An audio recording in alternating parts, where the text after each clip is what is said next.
Talk podcast with myself, Harry13, and my regular co-host. Oh, it's me, Claudio. How is it going, Martin? Yeah, good mate, good. Been grinding a lot of leagues and some challenges and a couple of prelims here and there. Still having fun with that as usual. What about yourself?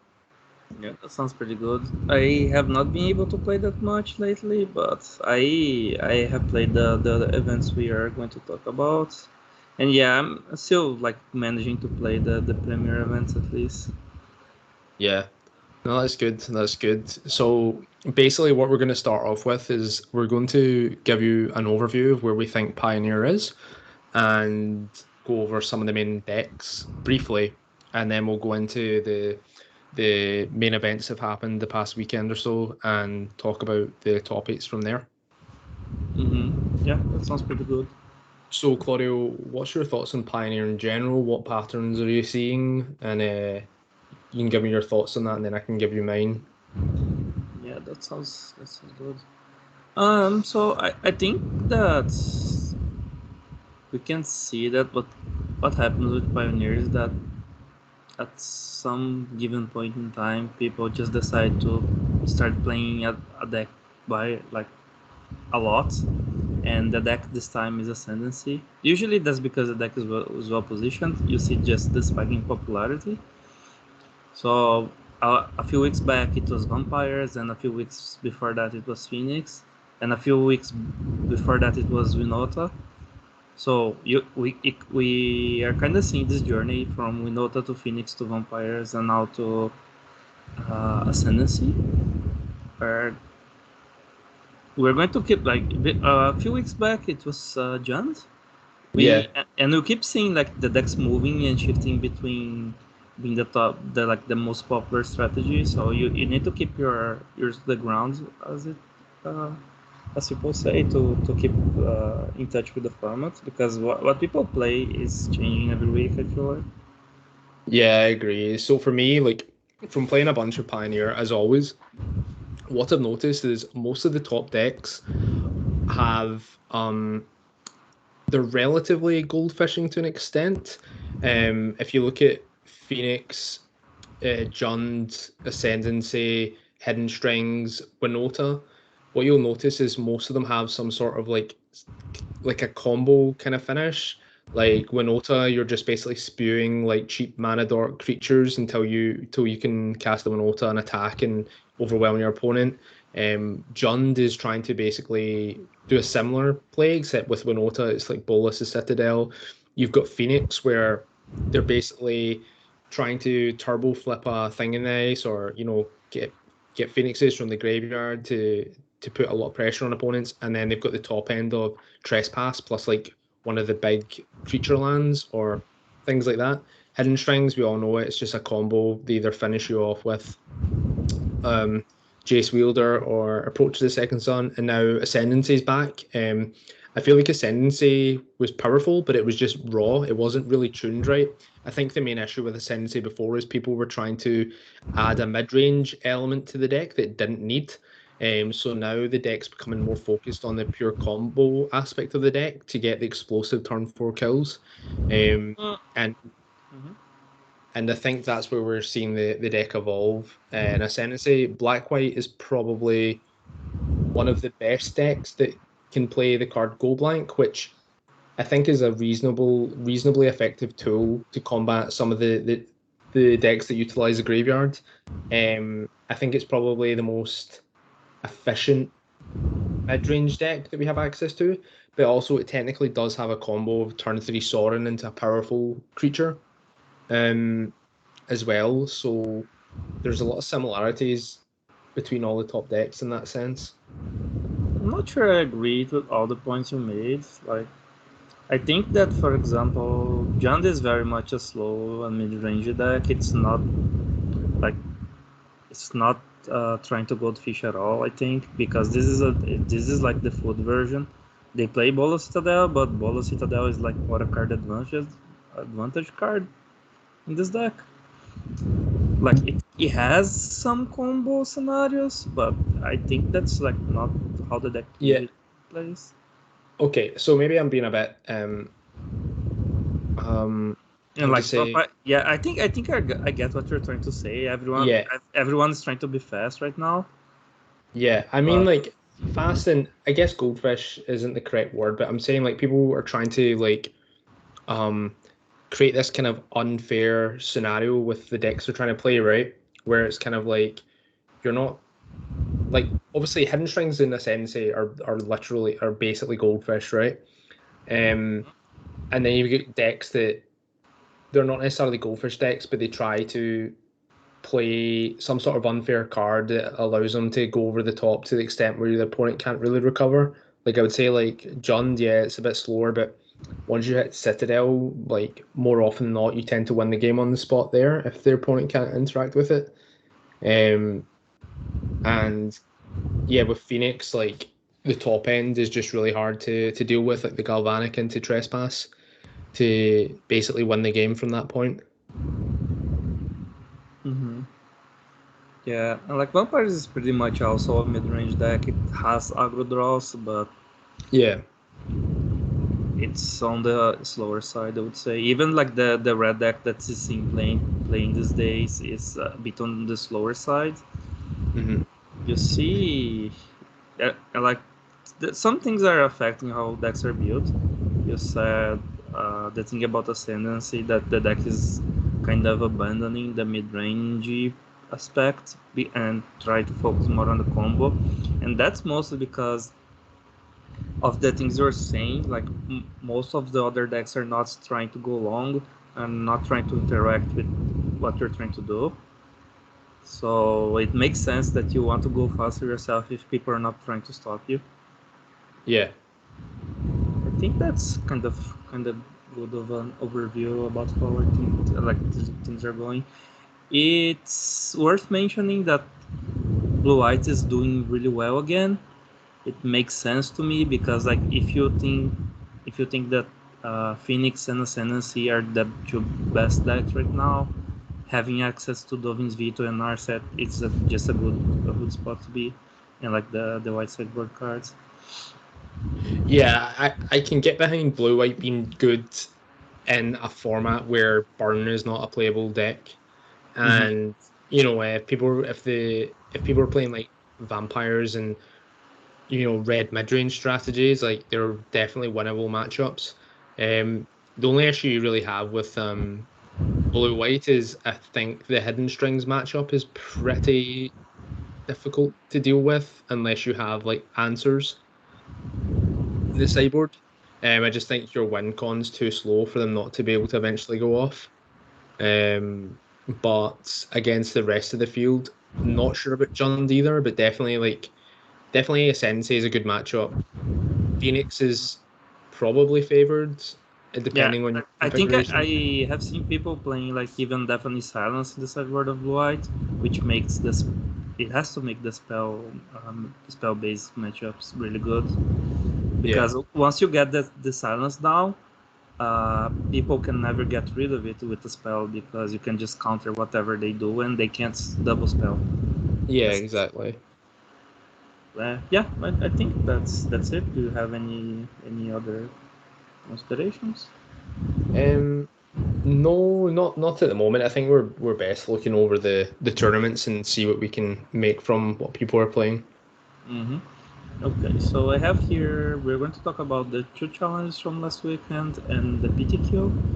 Yeah, I think that's a good place to start. Like in the first one here, we like see the deck we're talking about, winning the first challenge on Saturday. Like just have something. This is pretty much the stock build that you saw before this weekend. Some people are trying different things now, but like this is kind of the stock of the stock versions. Four oh, of sorry. everything and skip the wilds. Yeah, yeah. This is the kind of standard version. It's in my opinion, I didn't go for this. I was playing this weekend. I decided not to play exactly like this. Even though I still played an Omnath version, I felt like um, Escape to the Wilds was too clunky and it didn't really progress your plan. Like I spoke a lot with one of our fellow tag team members, Max Magicer, and we both agreed that for the deck to be good, you need to maximize your opportunities to get the turn 4 kill in the combo, game 1 especially. And we felt like playing like 4 Omnaths and Escape to the Wilds wouldn't be good for that plan, basically. Yeah. But yeah, this was basically the kind of standard build of the deck before people were innovating with it. Yeah, I think that something that's carry over for the new versions is that people are playing a lot of portable holes right now because of Deafening Silence, which Yeah. has to be like just the best sideboard card in the entire format. Like you need to be able to answer it, and portable hole is a very flexible card. Yeah, another card that I was playing that weekend as well, which I really like, is the Silence, 2 Silence. Because like I said earlier, well, kind of what I said earlier is a lot of the decks have like storm elements to them, like Hidden Strings, Jund, Citadel, and against like control matchups and against Phoenix as well, like Silence can come in clutch to basically avoid all the disputes and basically mean that you're like if they can't counter that card, then they can't interact with what you're trying to do, and you can just the door's open for you to win on the spot there. Yeah, kind of the technology we saw before. I think that when this deck had access to Teferi, I think people used to play this. Yeah, but that's kind of it for this deck. Yeah. Second place we have Blue-White Control. Makes sense. I think that deck is reasonable right now. I think this build is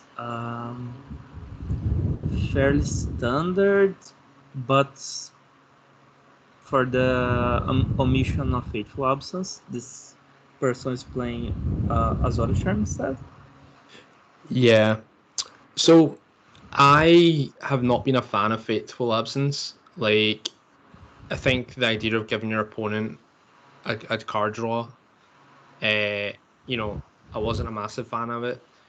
Do I think it's better than Azorius Charm? I don't know, because Azorius Charm's not amazing either. However, like, and this has been one of the fundamental flaws with Blue White and Pioneer is that the removal's not efficient. Like, I really feel like for control decks to really thrive, you need to have access to good 1-mana removal spells. But given the fact we're seeing top decks have a more mid-range approach, Blue White gets a little bit more time to develop. So I can see this obviously being a flaw. However, it might be okay now. The fact that burn and all the really aggressive like mono black aggro and stuff aren't really played. Yeah.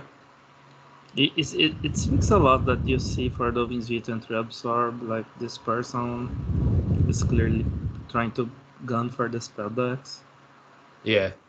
Dovin's Veto is an absolute house right now in the format, I think.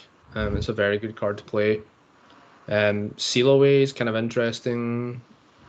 That card used to see playing old builds of the deck. Yeah, it's like okay. Yeah, it's fine. Yeah, I kind of like how this is built. It's kind of interesting that we don't see any copy of Narset's Reversal in the sideboards. I think that card is like quite good. Yeah, and something I found really interesting about this build is there's 0 copies of Shark Typhoon. Oh, I didn't even notice that. Yeah, 0. I don't really agree with that. I think like Shark Typhoon is it's almost free to play, right? Like, I think Commit to Memory is. Yeah, I don't know if I would play 0 Typhoon. I think 2 is fine. Yeah, like I don't like when I played Blue White. I didn't like to play for the fairies. I think that I like Shark Typhoon because it always is like it at least helps you smooth out your draws. Yeah, and it also gives you the issue with this deck might suffer is against the clock.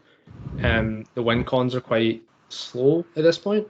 Whereas like the thing I liked about Shark Typhoon is it allowed you to close the door fast when you were ahead.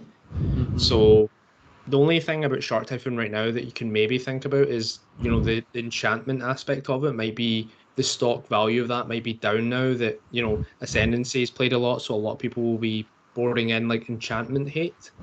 So that's something to consider, but most of the time with Shark Typhoon, you play as a creature anyway. So yeah, that could be a consideration towards Yeah, the but deck building. that's like I don't think that matters that much when you're playing No. white, because people are not going to bring in like enchantment removal against you anyways.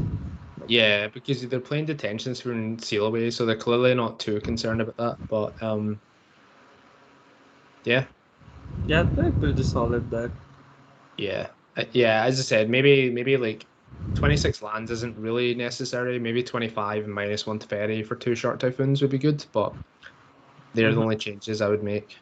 Yeah, you have a lot of cycling cards. I Yeah, kind of agree with cutting a land for and not the fact for two short typhoons, but overall pretty solid. yeah, it's a pretty solid deck. Yeah. In second place, we have like Gulukat here playing Phoenix. I think this is like his stockish list. Yeah, Google the Cat's list is nice. I played against them in Swiss. I lost 2-1 to him.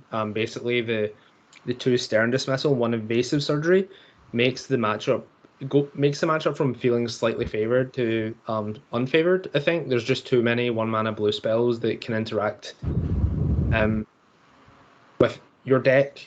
If you're playing Ascendancy, I quite like it. You're also playing Narset, which is annoying for you. Yeah, Narset's annoying. 2 Jace is good.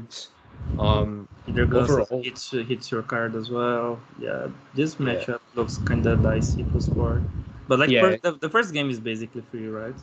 yeah. First game is basically like a buy. Like I think I've not lost the Phoenix game one in like 8 games. I think maybe more. Yeah, I think that speaks a lot for how good the deck is. If you have a buy against Phoenix in round 1, I think that's a great place to be in general. Yeah, exactly. Like they just can't interact with your combo at all game one, and post sport it does get very difficult. But you know, over 2 games, a lot of things can happen. Like you miss land drops or things like that. So like it still gives you a good opportunity to win the game, even if they are boarding in a lot of hate cards. Yep, nothing much to say here. Yeah. That's one of the best, continues to be solid. Yeah, okay, so in first place you have Felix playing John, and I think there were 4 John decks in this top 8. Yeah, I think it's one of those things where like when a lot of good players decide to play a specific deck, you'll tend to see it show up in numbers in top eights of challenges. Because you've got like Rodney, Bedell, and you know X-File, both on the deck. So I can't remember the other. I don't recognize these. I recognize these usernames, but I can't remember who they're tied to. But they Yeah, all seem to be on similar builds from the looks of things. yeah, I think that like Felix here is playing the kind of standard build of the deck, like in the main deck at least, like the stock. But in the sideboard we have some interesting cards like Ray of Enfeeblement and the Liberator, which is pretty Yeah, good right now. I think it's like we were talking about how silence can help you beat like hate cards, and this is a way to beat silence. yeah. Outland Liberator is a nice one, especially when it flips. It's really good against control because when it flips, you get to attack into them and destroy enchantments each time, artifacts or enchantments. Yeah, this is a really nice card for this deck. Yeah, this build is really nice, and one of the things that I like is they're playing for Deadly Dispute, and I think this card's a very big pickup for the deck. Yeah, this card Um, is really good. yeah, this card's really good for the deck, so I like it a lot. I like playing 2 Bolas Citadel. I think the card's great top end, but like you don't want to see it more than once in the whole match. So, um, and most of the time the games you want to cast Bolas Citadel, you'll normally have time in those like grindy matchups to cast it. Mm-hmm. So yeah, I like this build a lot. This deck's very well constructed. Yeah, like one of the other reasons why this deck is like the Citadel is not as much of a combo piece in this deck is that you don't have cards like Lost Rider, so you can break off this pretty often. Like Yeah, you play one or two spells and you see a land on top, and that's it for the turn, which is still pretty good. But yeah, all right, so going down here, we have another Gen deck. I think this is pretty close to the same list. This person is playing hmm more Thoughtseize instead of Goblins. hmm For the most part, like slight differences in the sideboard. We have here Rodney, and he's playing a couple Soddings yeah, to deck, which is just like a solid card, but it's not stock in Juns for the most part. He's playing Kalitas as well, Sylvan Caryatid, like some one-offs here. yeah. I mean, Sorin is just like this is probably the first black planeswalker in Pioneer that's just like an easy slot into like any deck that's playing the color, right?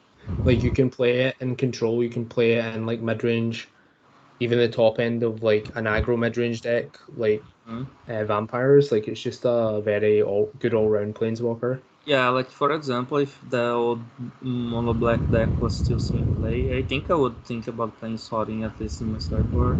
Is Yeah, very versatile. yeah. And one thing I noticed about Rodney's list is he's playing four Cindervines, which is pretty good right now. Um, Yeah, he's not playing the werewolf, right? He's playing the Cindervines. yeah, Cindervines is a nice one also. Yeah, you can bar this in against like Lotus Field. And I don't think so against Phoenix, but against Lotus for sure. Yeah, I think you could board it in against Phoenix, although yeah, I don't know how effective it would be. But yeah, a lot of the top decks are kind of storming off at the moment, so Cindervines is a nice one. Yeah, yeah. I think maybe like this is better than the werewolf because they can't chain to the rocks. It has to be portable hole. One thing I would Interesting. notice, yeah, one thing I would notice is a lot of the lists are playing zero basics, which can be a bit awkward sometimes. Oh, Yeah, there's no basics in X-Files or Rodney's. oh, this is no bueno. Like I think I, you d- need one yeah, basic. I don't play decks with no basics when Blue White is a deck in the format, and it's usually a deck that plays multiple Field of Ruins. Yeah. Like it can be game losing that they just field your land and you don't find anything. Yeah, especially when you need triple. Well, Ronnie isn't playing Citadel, but X-File is, and you need triple black for that, which isn't easy to come up with. So yeah, not playing a basic can come back to haunt you. Yeah, don't live So without basics, kids. yeah, don't leave your house without basics, exactly. Yeah. Um, so we've got hidden strings. I mean, I don't really. There's nothing new here, right? Like it's just standard hidden strings. There's like a spice. Discontinuity. Yeah, there's a spicy discontinuity here. I Hmm see sometimes people playing this because it like combos with Lotus Field. Yeah. I think it's also good if your opponents aren't expecting it. Sometimes, like, You can time. I lost games because I got time up by this. So, like yeah, just 6 mana, skip your turn.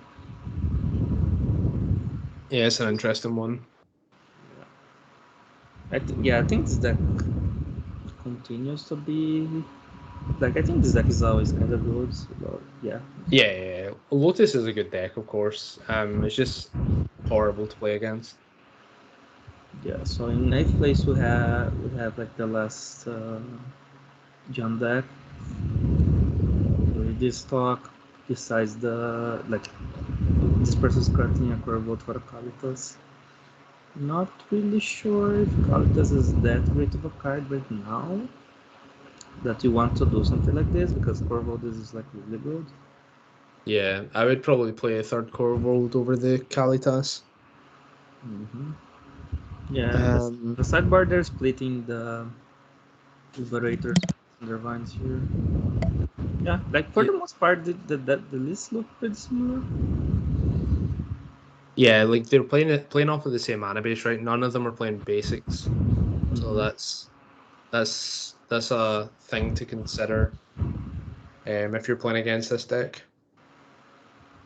Yeah, we can just take a look here to see if we find something spicy in the top 16. Yeah. Yeah, like I saw this deck popping up a little bit in the last weeks, like the heroic deck. I think The this is a good deck when people are not playing a lot of fatal push. white red heroic. Yeah, it's like the featherless feather deck. Yeah, I agree. Because if you are just allowed to go all in on a creature with the pump spells, you can go super fast. Hmm. Like you can play like Boros Charm to give you a creature double strike with a pump spell, and the Arcanist, and is just disgusting. Like the deck got another card as well. Yeah. Yeah, I think this is like a metagame deck because it's a little bit of a glass cannon. Yeah, I think it is. I think it is a bit to an extent. I don't think the deck overall is that good, but yeah, it can come out of nowhere. Um, Someone splashed red in Angel's Company just for 2 Alpine Moon in the sideboard. Where is that? 12th place. Okay, I see. Outros Urungos. Oh, that's pretty interesting. I guess it's kind of free to play if you just cut some points. Yeah, Alright. interesting. Okay. This is Nothing kind of good else. in the mirror as well because it's only opponent's lands. Yeah. Okay, okay. Yeah, it's interesting, although I wouldn't really expect a lot of Angels mirrors. Like, I don't think that deck's going to show up in any significant numbers.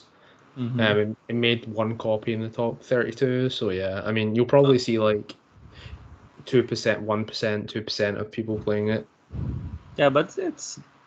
I'm not sure I would play exactly this card. I would probably play like deck is already playing for Archon of the Media. Yeah. But like yeah, it seems like the Angels has stuck around this time. You see it here and there now. It hasn't vanished like the last time. I mean, I think it's good, right? It has a combo that most decks can interact with, right? And its beatdown plan is pretty good. Like the Righteous Valkyrie and the Bishop of Wings can, create a crazy engine that just basically makes all your creatures must answer threats. Yeah, can believe that. Um, let's see. Oh, this is I kind of want to talk about this one before we switch for the next tournament. I played against this in the challenge, and it's another combo deck. But instead of like trying to take extra turns with Galvanic Iteration, this is trying to kill you with Fight with Fire.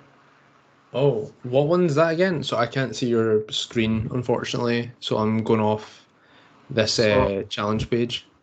it's 3 mana, deal 5 damage to a creature. Oh yeah. And you Yeah, can. you can kick You, it for 6, and if you do, you can deal 10 damage to any number of targets. So this wow, can go face. wow, that's interesting. Yeah, so like the when you cast a red spell with this, you copy it, right? So Hmm. the deck is playing like Windfall. The usual cards you would expect: Galvanic Iteration, Expressive Iteration, and a bunch of red removal to bridge the gap to this combo. Yeah, I remember. CFT Sock normally plays some spicy decks. This is Yeah, definitely one of them. yeah, and the sideboard has a good one as well. Like I lost a game to Keranos. I'm ashamed to admit it, but Jeez. yeah, Oh no. yeah.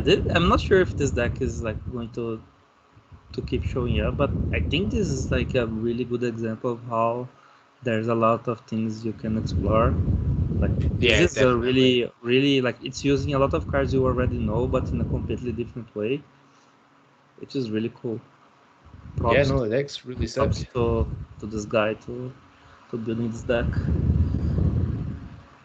Definitely. And maybe I should play Arcane Infusion and Ascendancy.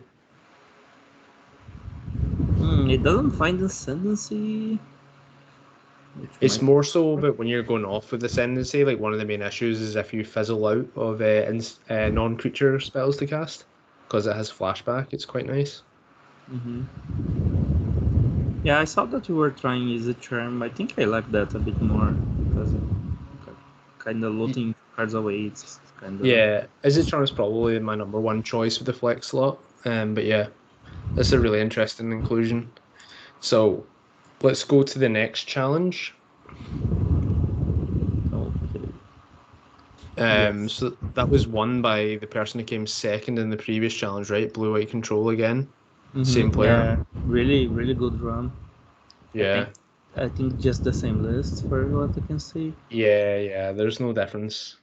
I mean, yeah, we already said everything we think about this deck. Congratulations to Oscar Franco for doing so well. This is a pretty good run. Yeah. And then we've got Hamuda, who's on White Reds Heroic. Mm-hmm. Again, another deck that will pop up from time to time. And if people aren't expecting it, it can be good and it can punish people. Yeah, Um, kind of interesting that he lost to Blue White in the finals. I would expect a deck like this has a really good well, Blue White matchup, right? did they lose or did they split? Because often people split because I seen that Oscar came second on Saturday, but that would also be a good matchup, ascendancy for Blue White. So maybe he decided to split rather than play it out. Yeah, I guess that makes sense. Like we don't know if they split or not. So, but I would Yeah. expect this to be good against Blue White. Yeah, I mean all your spells trade up on mana against the counter spells, you go under them quite nicely. Mm-hmm. So yeah, I mean Indestructible Supreme Verdict is horrendous against this deck. When they hold up 2 mana and you get Boros Charmed, yeah, it's Yeah. pretty good. Yeah, this deck is playing the end of the book bear as well now, so it has to be Yeah. pretty dicey.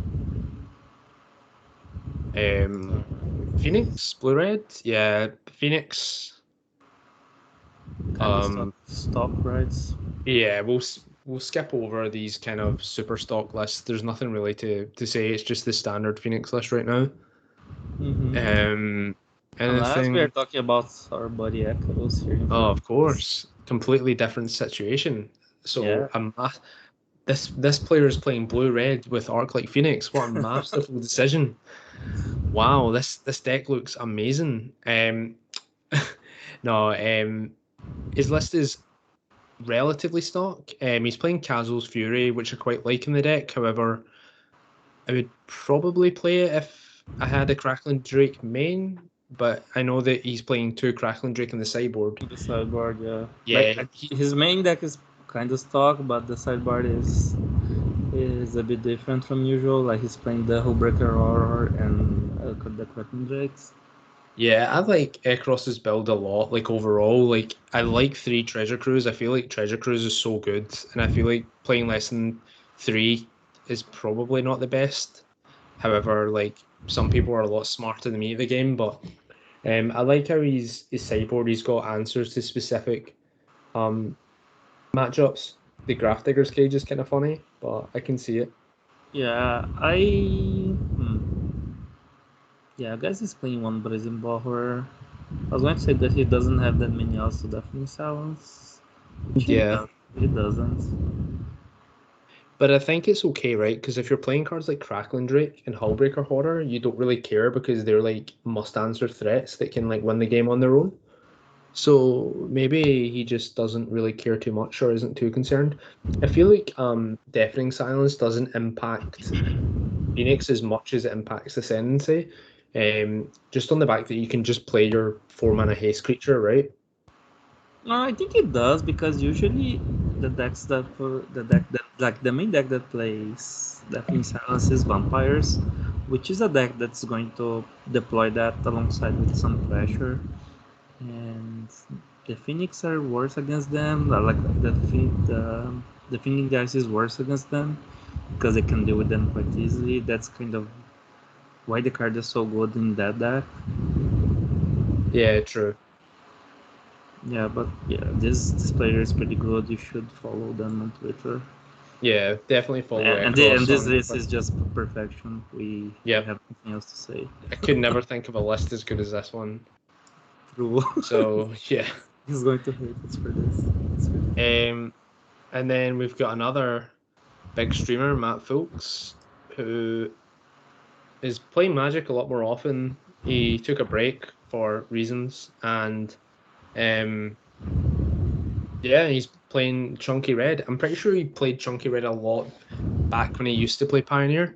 I'm not a big fan of this deck, to be honest. Like I think it 4-0'd a prelim today, because I know Nammer Scots, who was playing Lotus, was playing against a red deck. Like I don't think it's bad at all, right? Not by any means. I like it's playing like 8 Eidolon effects in the main, which again really punishes decks for trying to And like storm off. more far in the sideboard. So Yeah. like yeah, if you're playing against like Phoenix or Phoenix Ascendancy or Lotus Field, the game can easily get out of hand if you manage to curve like a bunch of idle effects. Because to the contrary of something like Deafening Silence that's not dealing you damage, these are putting pressure on you. So I think this deck is like it's just fine. It's fine to good in my opinion. Yeah, I'd say it's kind of the same region as like I think vampires. Like they're both like decent mid-range decks. Like they're never going to be like the best deck in the format, but they can quite easily get up towards the top end of the format. But yeah, this deck looks for the deck that it is, it looks pretty good, pretty stock. Yep. I like the way he's built it. It looks good. Yeah, like Chin Wheeler and Fellows are kind of good right now because people are playing Jund and these are good against Jund. A Yeah, bunch of yeah, I like. X1s against Winota as well. Like these cards do a lot of work there. Yeah, I think the format's in a good spot when Chonky Red is like a decent playable deck. Yeah, like the deck has different strengths to burn, so you are kind of going to see like usually when one is good, the other one is not going to be. Yeah. Yep. In sixth place, we have the deck that I know that we both don't like very much, the Rakdos mid-range deck. I don't Yeah, I don't think this deck has any good matchups. I actually got after 9 matches, I finally got beat by a black red mid range. I finally got go blanked to death. We're playing Ascendancy. Um, I will say that yeah, that rarely happens. Because basically why I think these decks are bad is that you're playing cards like Thoughtseize and you're playing like go blanks without any extremely pressing clock. And in my opinion, Expressive Iteration is the best card in Pioneer. And Expressive Iteration is a 2-for-1 for 2 mana. And your answer to that is basically a 2-for-1 for 3 mana. And But you're only playing a 2-off. yeah, and also card selection is much better than, you know, letting your opponent choose to discard. And the main reason I don't like Go Blank against Ascendancy as well is you don't need to play out all your lands. Like your deck can run off like few resources, like basically like 3 to 4 lands with a mana dork. So it's quite easy to ditch any excess lands.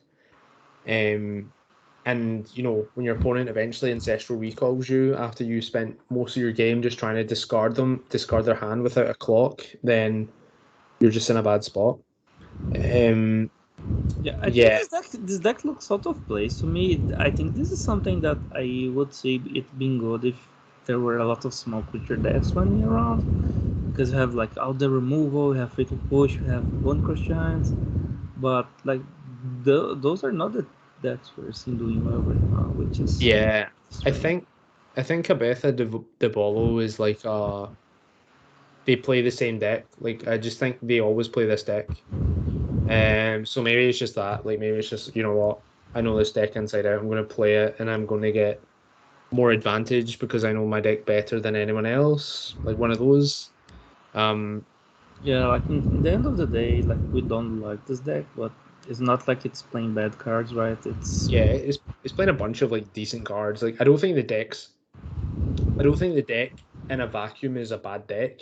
I just think it's not well positioned considering all the other decks are just doing more powerful things, right? Like you know how I was talking about like the most of the decks you play against, their top end you can't really interact with, and they have like game winning effects.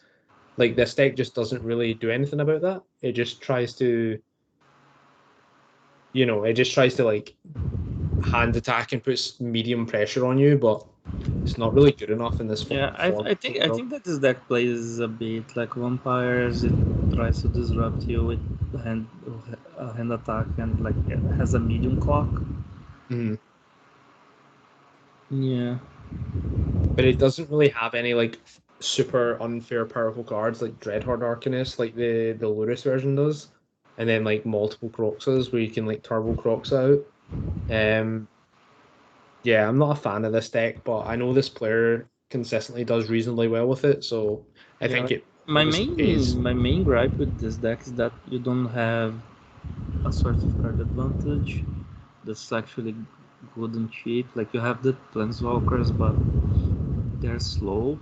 Yeah, like one of the things difference between this and Vampires is Vampires has consistent source of life game, so you can really take advantage of, Castle Locthwain, but you can't really do that with this deck. Like you have Castle Locthwain, but you can't really draw more than like one or two cards with it. Graveyard Trespasser helps a little bit, but not really enough. But yeah, that's pretty much it. We will move on to the seventh place. Falcon was playing kind of same thing. We've just gone over this deck. Neither Claudio nor I would recommend playing this. It just doesn't seem that well positioned in the format. It's not a Yeah. bad deck. It's just and in eighth place we've got the absolute legend master that is the Tarts, and with Ascendancy, and it's the kind of old stock list. There's Yeah. nothing really. It's just like the standard build at the time. It was quite a good build. I think it's slightly outdated now. As I said, like Omnath and Escape to the Wilds are not really needed. You should be focusing more on the combo and playing cards like Opt to speed out your wins. Mm-hmm. But yeah. But yeah, Yeah. this build's still good. It's just a bit outdated. Yeah. Okay. Let's see if we find something spicy and we can move on to the last one. Hop of 130 playing actual good blue black control now. What happened? So what?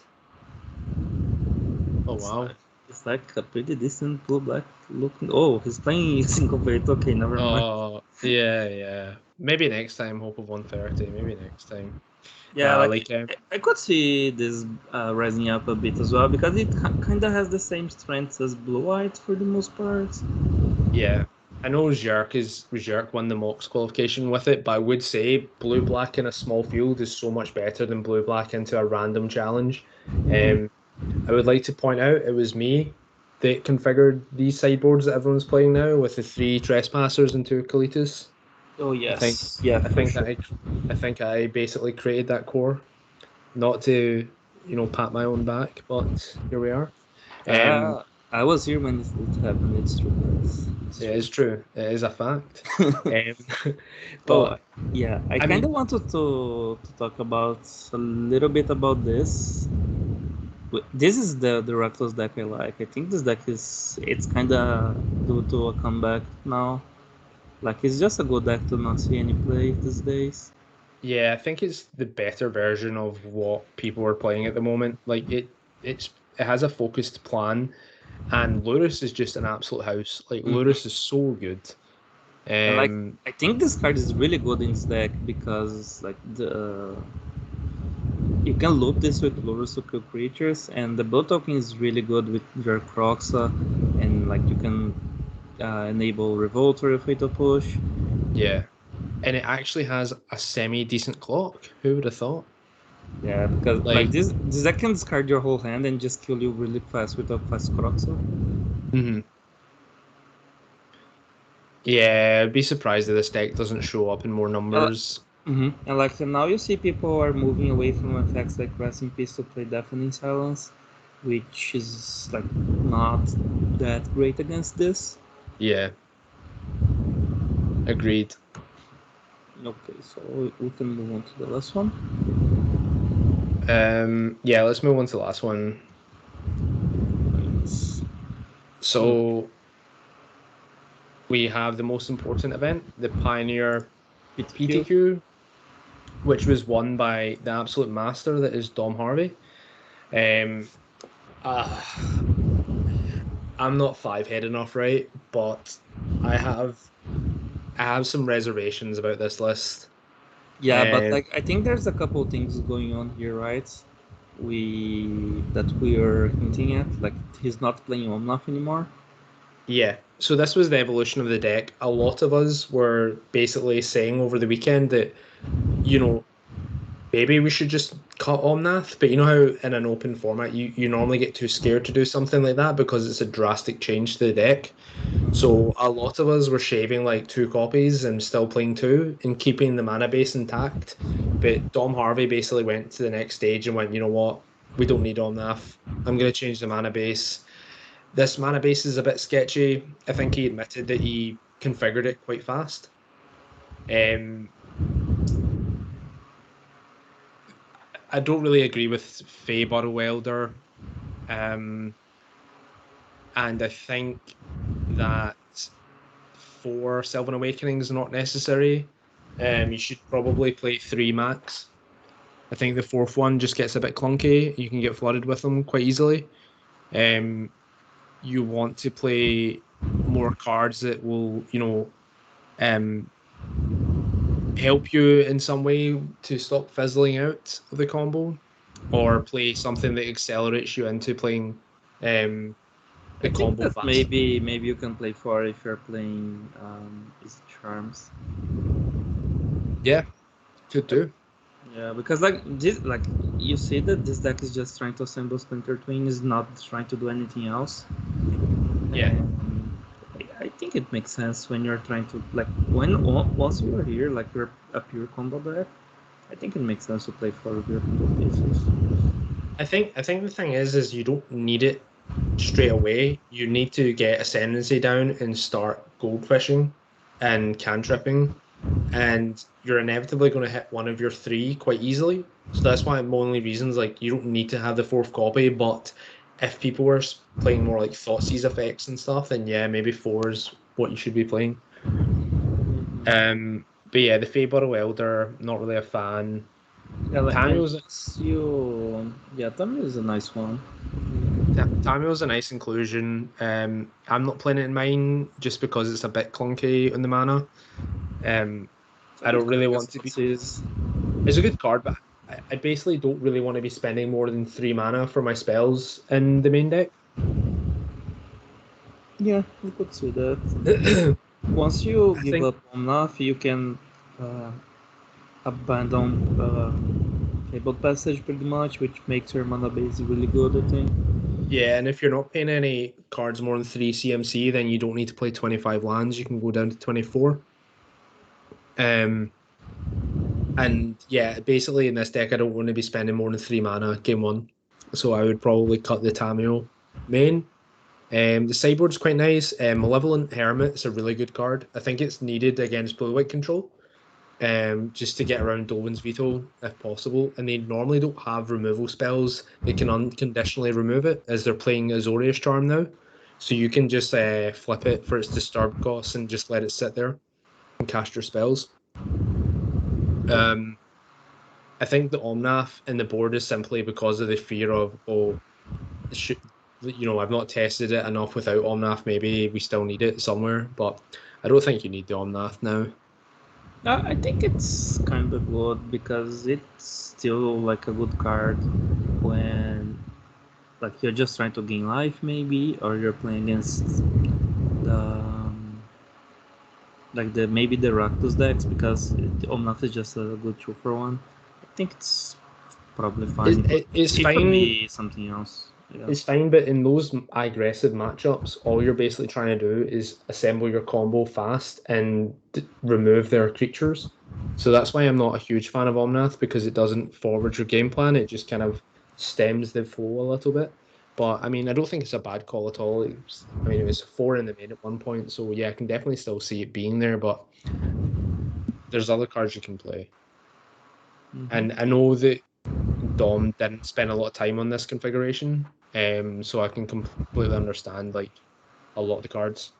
Yeah. Um, Expect this build to like get refined over the next few weeks, I would say. yeah, yeah, definitely. I've been refining my own version, which is take some notes from this deck and then change other things to my preference. I will say for the Patreon, I'm writing an article this week. Basically, I'm going to be going over Pioneer in the format in general, and basically kind of following up on what we're discussing here today about each archetype, the main archetypes, and I'll be giving some pros and cons for each. Um, because our new member Max Magizer, who has spent lots of time playing Ascendancy, he'll probably write a better article than I can for Ascendancy. So I felt like I can maybe do something different there. And because there's a lot of Pioneer tournaments coming up, so I think it'd be good to give you all an insight into Pioneer, especially if you haven't really played the format recently. So yeah, look out for that. Yeah, that sounds really good. There's a bunch of events this month for Pioneer, and we're going to help you prepare for those. Yeah, yeah, we'll be doing a lot of testing, so that'll be fun. Yeah, So yeah, in second place here we have just Sky Fire or Four Colors Fires. yeah, yeah, I love seeing this deck back. yeah. I'm not sure like how good this deck is, but it kind of makes sense if people are not playing like that much spot removal right now. That you can just YOLO your Transmogrifier on turn 4 and steal someone's land. Yeah, the only issue I have with this deck is it's still not very good against Ascendancy, but I'm being biased because I've played a lot of Ascendancy recently. It's a powerful deck. The only issue I have, and I think rightly so, is the lack of Teferi Time Raveler. I think that really kind of stunted the deck for good reason. I think it needed a nerf. So I think the deck's just like a reasonably good deck to play, powerful. I just don't know if this is the best Fires shell, and if it's not this or Enigmatic Fires. The good thing about Enigmatic Fires is you have a lot of tools to beat decks like Ascendancy, Phoenix, etc. You can play a lot of hate enchantments because a lot of the best cards to play right now are enchantment based. So maybe we could see Enigmatic Fires come back, Claudio. What do you think? Yeah, maybe. I think that without spirits being around so much, which might be something temporary, the enigmatic deck is kind of good because Yeah. you can just play your hit cards and be happy with it. But yeah, I think this is kind of what we saw before for the most part. Yeah, like they're not playing that wide of a wishboard with the Ravens warning. They are playing like some bullets here, but not some. Like the Ember Pool is a bit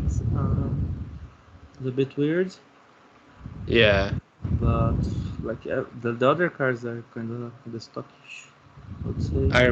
I remember this opponent. I played them in a league, and they cheated Void Winnower into play, and my hand was like Jeskai Ascendancy, Chain to the Rocks, Sylvan Awakening, Yeah, and I I guess just like they Chain didn't to the really Rocks to think Void about it, Winnower. right? Yeah, Because because I just changed to the Rocks to Void Winnower and just continued with my day, like storming off and winning. yeah, like this is good against Lotus Field, but not against Ascendancy at all. Don't think it Yeah. stops any relevant spells. Yeah, none of the cards bar Agent or Treachery, like none of these big creatures really make an impact immediately. Yeah, The I best think I card is would. You know Blizzard. what card I would play in the sideboards? Maybe for like matchups like these. Maybe Ruriktar. Yeah, that's a nice one. Like it really kills Storm decks dead. Yeah, and I would probably try to fit a couple cups of Nahiri here to just have an extra way to kill um, Ascendancy. Yeah, I agree. I think that's a good plan. Yeah, but cool seeing this deck coming back for. I don't know if it's going to stay, but it's one of the decks that people really like to play before that was kind of missing. Yeah. So the next deck we have is Hidden Strings Connor, by the Lotus God. Connor. Yeah, Lotus God Connor, probably one of the best Lotus players. I'm not going to question his list. It looks pretty. I would trust whatever Connor is doing here. Yeah, looks pretty good Mm-hmm. as always. So not surprising he made a good run. Hard lines for not winning it, but yep. Uh, fourth place we have the kind of Looks, stock yeah, stock. with one silenced main, which is good. I play one silenced main now. I think it's really good. It basically wins the mirror, wins the Lotus matchup. In fact, this is my build. I think this is my build. I just realized this must be like no, they're playing one mythical dispute main. I haven't done that, but this looks very similar to a recent list I played. Mm-hmm. Where I played like one silence main, one in the boards. And then the Shark Typhoons is a big giveaway because for some reason I have to slam Shark Typhoon in every deck I play. I'm not playing Shark Typhoon anymore, but here we are. Yeah. Yeah, this is kind of similar to most of the decks. Yeah, it's But going to be this, interesting to see which build is going to outlive the other in the end.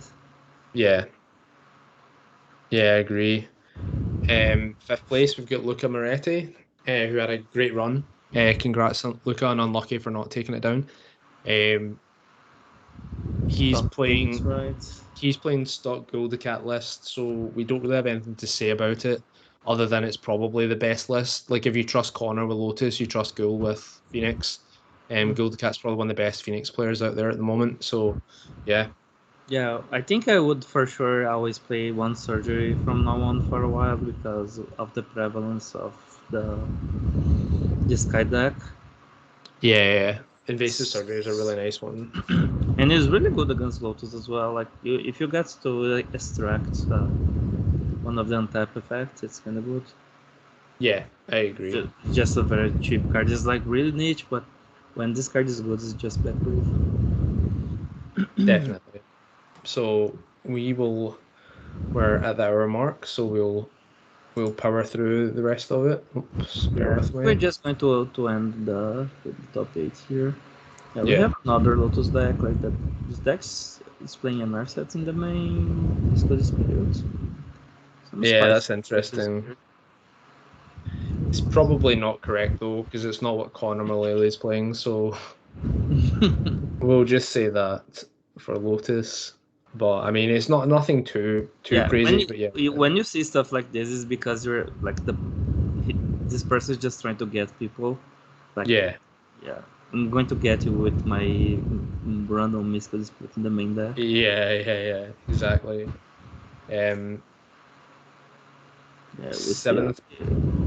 vampires still has the potential to do well.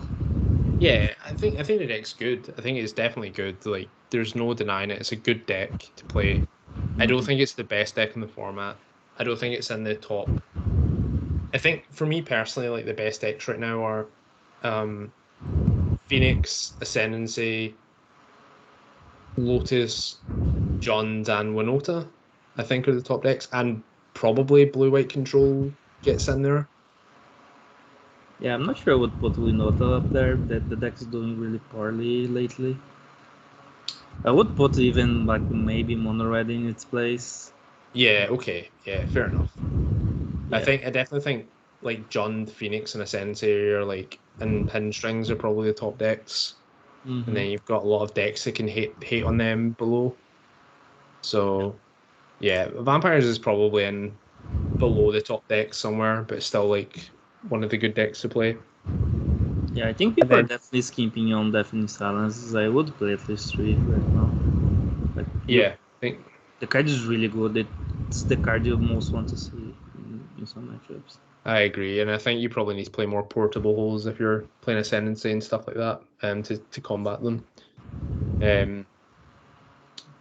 Yeah, mono red again, the kind of stock similar build. Oh, this is a bit more aggressive. It's playing Yeah, more it's one a little bit, drops. which might just be the play, to be honest. Like maybe this is a bit better actually, because you can get under a lot of decks with your creatures. Mm-hmm. Yeah, Yeah, kind of pretty. like this zone, honestly. Kind of like Yeah, this. yeah, I think the build's pretty good. Um, Yeah, I think that's kind of it for the overview of the weekends. yeah, I think so. We're over an hour on this podcast, but we had a lot to talk about. So, yeah. So, kind of final thoughts, Claudio. Where do you think the meta's going, or what could you see changing? It's kind of interesting. Like, I think I'm going to predict that the control decks are going to make a slight comeback because of like everything we talked about. There's not that many super aggressive decks right now, and they are very good against the spell decks. I would say, either blue black or blue white. Yeah, I would agree. I think one of the key issues with blue black is if Ascendancy it becomes like the most played deck, blue black doesn't have as good a matchup against Ascendancy as blue white does. And I think blue white has a good matchup against Ascendancy and like a reasonably good matchup against Phoenix. So maybe blue white becomes like the de facto control deck, despite its inefficiency in terms of removal. And that could be very good for decks like the heroic deck and also burn. Mm-hmm. Um, if the issue obviously burn has right now is vampires and mono red mid range being popular. Yeah. But I can see a world where burn becomes decent again. Mm-hmm. So yeah, I'm in the same boat as you. I think control will become a bit more popular, and then after that, maybe we might see the rise of burn again. But yeah, Pioneer's still great as always. There's a lot of good events coming up, like the Mana Trader series, and some big events on Modo and the SEG as well, paper event, which is sick. Very jealous that I cannot play a big Pioneer event in paper. Yeah, me as well. I'm kind of jealous. Like, yeah, things are looking good for Pioneer at the start of this year, which is pretty cool. Let's see how Yeah, things go from here. exactly. Pioneers has been great for quite a while now, and it continues to be great. I'm still a Pioneer one trick at the moment until the format becomes bad. I'm gonna play it. Yeah. So yeah, I think that wraps up, Claudio. That'll be us for another couple of weeks. Be interesting to see how everyone gets on over the big tournaments, and yeah, we'll keep you updated. About, yeah, in about 2 weeks' time. So thanks everyone for listening. I've been Harry13, and he's been Yeah. Claudio. So See you guys. see you guys Bye. later. Bye.